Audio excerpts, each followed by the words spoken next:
Hello，大家好啊！歡迎又翻到嚟氣爆周圍遊啊！啱啱上個月中呢，我就去咗一次呢台中日月潭之行啊！咁嚟緊呢一兩條影片呢，我都會講下我呢5日4夜啦，呢一次台灣之旅嘅行程嘅。今次喺台中呢逗留嘅時間唔算長嘅，主要呢都係行下好耐冇去過嘅逢甲夜市啦，同想去搭下呢，佢喺疫情期間21年嗰時先開始營運嘅台中捷運綠色線。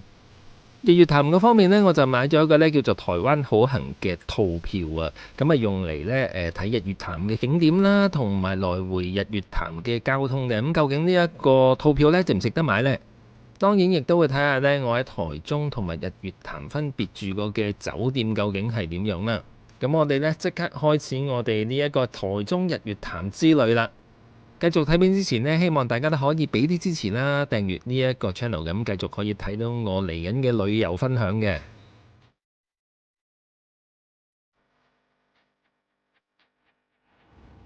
自前年呢開關之後呢，今次已經係我第3次去台灣嘅啦。咁台灣嚟講呢，我一向就中意比較玩中南部比較多啲嘅。咁so far呢，其實開關之後我就未去過台北嘅。咁對上2次咧就去咗台南同埋高雄啦，咁今次咧就上翻少少啦，去台中同埋一個咧我想去好耐嘅地方嘅日月潭。日月潭啊聽得耐咧，由細聽到大嘅。咁以前嗰啲仲係跟團台灣嘅年代咧，嗰啲環島遊就一定會日月潭嘅。咁但係咧自由行方面咧，成日都覺得好似日月潭就會比較啲交通上面麻煩少少，所以一直到而家都冇去過嘅。咁而家咧有咗呢啲台灣好行嘅車票或者套票咧，就去日月潭咧方便咗好多噶啦。首先講翻咧第一晚我去咗台中先啦，咁我就選擇咧住咗喺西屯區呢一間咧叫做金穗文旅嘅酒店。咁呢間酒店咧，相對規模咧比較細啲嘅，咁但係咧房間佢亦都唔算少啊，見到一層樓咧，我諗都有幾十間房嘅。咁啊內籠嘅裝修咧都相對係比較新少少嘅，算係。咁但係咧佢就唔係一棟新嘅建築物嚟嘅，咁佢應該係用一啲舊嘅建築物改建啦。我從佢內部有一啲地方睇到咧，我估計佢應該係一個大貨倉嚟改建嘅。咁房費咧大概400-500蚊港紙一晚啦。咁啊酒店本身冇餐廳嘅，咁但係佢會送埋一個咧少少嘅早餐盒俾你食㗎。如果講400零蚊一晚呢，我覺得性價比都 OK 嘅，因為而家好多新嘅酒店呢，房間 size 比較細，好多都係得咧10零20平方米咁樣咧，而相對咧呢一間酒店啲房比較大間啲嘅。酒店一落樓下咧，就已經咧成條街都好多餐廳嘅，咁所以咧就唔怕冇嘢食嘅。咁呢一間酒店喺西屯區啦，咁西屯區咧都係一個咧我幾推介你可以住嘅地區嚟嘅。雖然西屯區咧距離台中火車站咧確實係比較遠過些少嘅，但係呢一區咧係超多餐廳啦、超市啦或者一啲美妝店啦，咁咧仲係行過冇幾遠咧就係逢甲夜市嘅啦。我覺得咧基本上咧，如果你係去旅行嚟講咧，住呢度咧係冇得輸嘅。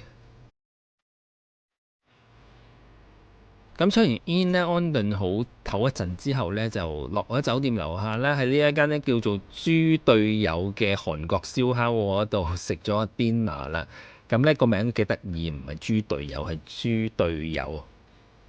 平時喺台灣咧食呢一啲烤肉店啦，又有烤肉，另外一邊又有鍋嘅，吃到飽咧，其實咧都係非常之抵食嘅。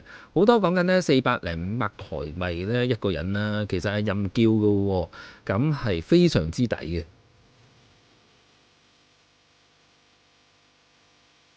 咁我食完 dinner 之後呢，就喺酒店附近行下超市啊、啲美妝店、藥房之類嗰啲嘅，咁啊再返酒店擺低啲嘢啦，然後呢，就即刻過咗去呢逢甲夜市啦。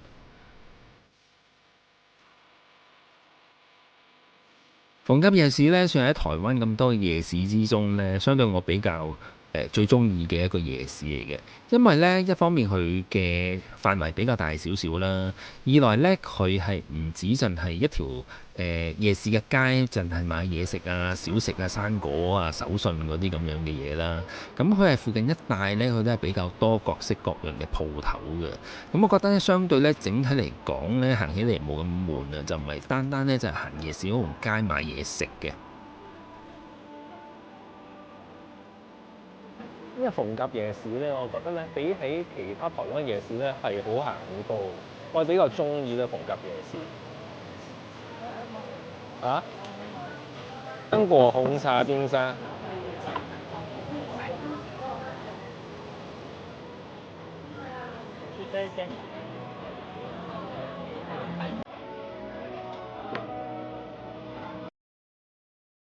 台灣嘅臭豆腐呢，真係咩味都有嘅。而家呢，出到呢有紅茶味嘅臭豆腐添。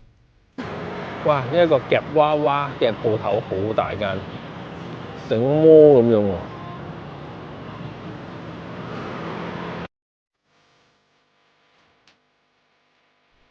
台中呢，我只係逗留咗1晚咁多啫，而喺第二朝呢，我就開始出發去日月潭啦。日月潭呢，其實喺南投縣啦。咁出發之前呢，其實我就喺台灣好行嘅網站嗰度呢，就 book 咗去一個車票，就由台中高鐵站呢直接去到日月潭嗰度嘅，咁係幾方便嘅。其實喺酒店 check out 咗呢，我可以直接搭的士呢去台中高鐵站嘅。咁但係呢，我又記得呢，台中新開咗呢一個捷運嘅綠色線喎。咁其實係咪算新開呢？對台灣人嚟講唔係新開，因為都3年時間㗎啦。咁但係對我嚟講就係一樣非常之新嘅嘢嚟㗎。咁所以呢，就好想體驗一下。咁我就搭呢一個呢捷運可以去到台中高鐵站嘅。呢一條台中捷運嘅綠色線呢，其實係一個架空鐵路嚟嘅，咁佢並沒有地底嘅部分嚟嘅。咁同埋呢，佢係呢一個成個台中捷運系統裏邊嘅第一條開通嘅線路嚟嘅。咁而家呢，其實就會陸續起緊其他顏色嘅線路嘅，咁所以呢，嚟緊會更加多其他嘅線呢，可以去到台中地區嘅其他地方。距離我頭先個酒店啦，咁最近呢就係呢個文心櫻花站嘅。咁其實呢一條綠色線呢，咁係成條線都唔係好多站，即係暫時得10零個站嘅啫。一上到嚟呢個站嘅月台呢，我第一個感覺呢就覺得呢幾日係下嘅。咁你跟住呢就行到去個月台嘅位置呢，你又有種感覺呢，又似似地呢一個喺曼谷嘅 BTS。我哋平時喺台灣搭嗰啲高鐵啊，或者台鐵呢，都可以喺車入邊食嘢嘅。咁但係呢，搭呢一個捷運呢，就係唔可以食嘢嘅。咁就算呢，月台都唔可以食嘢嘅，飲水都唔可以嘅。仲有一樣嘢呢，比較特別少少呢，原來呢一啲列車呢係無人駕駛列車嚟㗎，即使呢車頭車尾呢，亦都冇司機位㗎。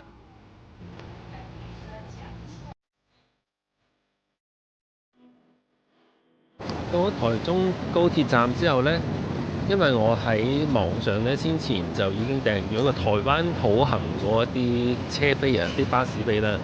咁呢而家就揾緊喺邊度換嗰啲飛啦。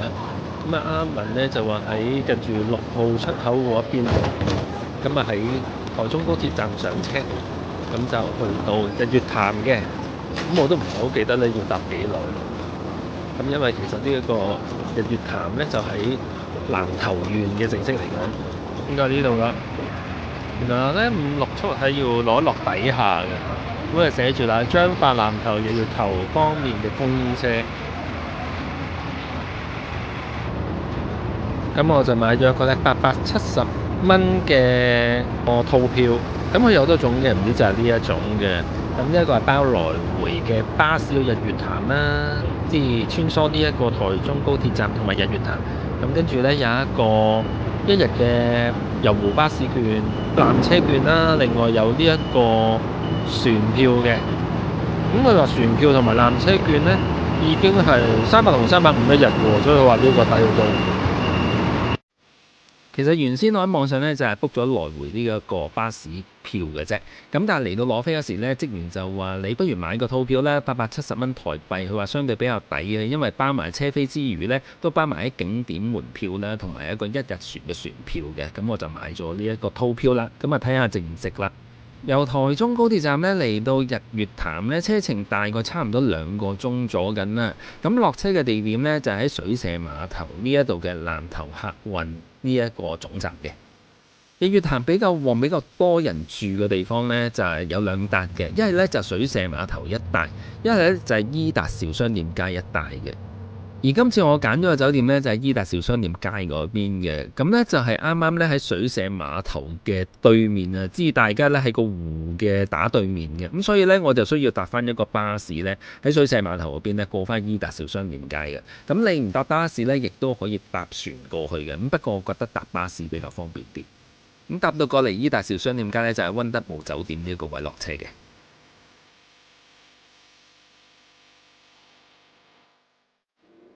日月潭呢，一啲大品牌嘅酒店呢，就冇乜嘅，好似都有得3、2間嘅啫。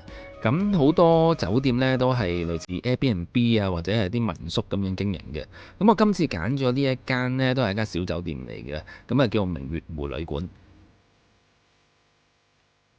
咁雖然佢唔係啲咩大酒店呢，但係佢地點呢非常之好嘅，喺伊達邵商店街嘅碼頭側邊呢，都有一個呢幾好嘅湖景嘅。房租方面呢，我今次住呢就大概應該700零蚊一晚有早餐啦。咁我去日月潭嗰幾日呢，其實相對啲房租呢比較貴少少嘅，因為佢嗰幾日呢啱啱舉行有渡湖泳嘅活動啊，咁好多台灣人呢，嗰幾日都去咗日月潭參加呢一個活動嘅。雖然唔係啲咩品牌酒店啦，都係私人經營嘅旅館，但係呢設備樣樣都幾齊嘅。洗手間呢都係乾濕分離啦，同埋呢佢都係用一啲有品牌嘅洗頭水沐浴露嘅。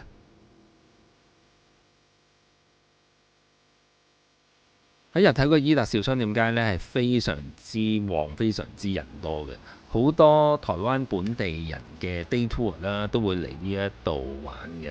咁啊，學生嘅一啲 tour 又有啦。咁啊，鋪頭呢，餐廳都非常之多嘅。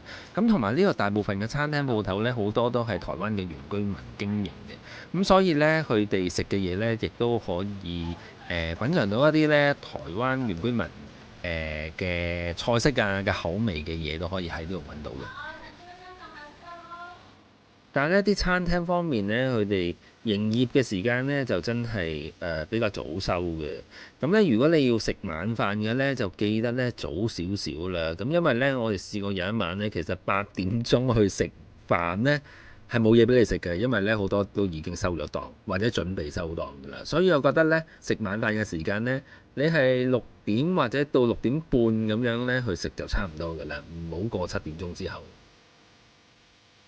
始終日月潭咧都係一個喺台灣著名、好有歷史嘅遊客區啦，咁所以呢，遊客區食嘢就一定係偏貴㗎啦。咁呢一度都唔例外啦。咁嘅價錢呢，比起普通台灣一般食嘢呢係貴嘅。咁同埋呢，你預咗呢貴之餘呢，係食唔到啲咩大魚大肉嘅。呢度咧日頭嘅時候呢，我覺得呢真係太嘈雜啦，人太多啊。但係當夜晚呢，嗰啲 day tour 嘅客呢走晒之後呢，就變得呢非常之寧靜呢，就可以享受翻一個呢真係似度假嘅地方啦。鐘都已經收皮啦，已經閂門啦。哪邊呢？就是呢度呢講緊8點鐘呢，真係所有餐廳已經閂晒門啦。就算未閂門呢，佢都唔會再接嗰啲新客入去食嘢噶啦。除非咧你去翻呢街口前面嗰間呢5星級酒店溫德姆酒店嗰度呢，裏邊嗰啲餐廳呢就繼續有營業嘅，但係相對呢價錢呢就實在太貴啦，我覺得唔係好值嘅。咁好彩呢，仲揾到呢一檔泰式日式嘅醬燒雞扒啊，咁呢就好多其他嘢食嘅，咁啊買咗一大扎嘢翻去酒店嗰度慢慢食。咁夜晚咧都未算荒蕪得晒嘅，因為我記得呢個幾條街咧都仲有 7-Eleven 咧，同埋好似有間比較大嘅 Family Mart 嘅。咁如果真係嫌呢啲醬燒雞排或者串燒唔夠食太單調呢，亦都可以去便利店嗰度執啲飲品啊，或者係杯麵、碗麵小食嗰度呢做啲配搭呢，可以翻酒店慢慢開餐呢，形成一餐呢都唔錯嘅晚餐嘅其實。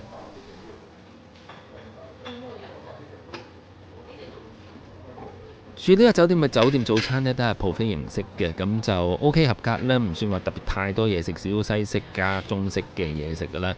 咁如果我俾分呢，就俾75分啦。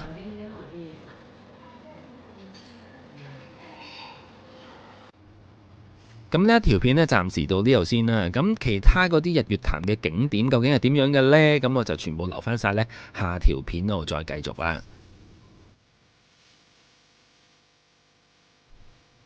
如果大家中意呢條片嘅呢，都俾個 like 支持一下啦。如果仲未訂閱呢個 channel 嘅朋友呢，記得快啲訂閱同埋撳埋鐘仔呢，會有新片提示嘅。咁我哋呢，下集會繼續呢一個台中日月潭嘅景點部分嘅。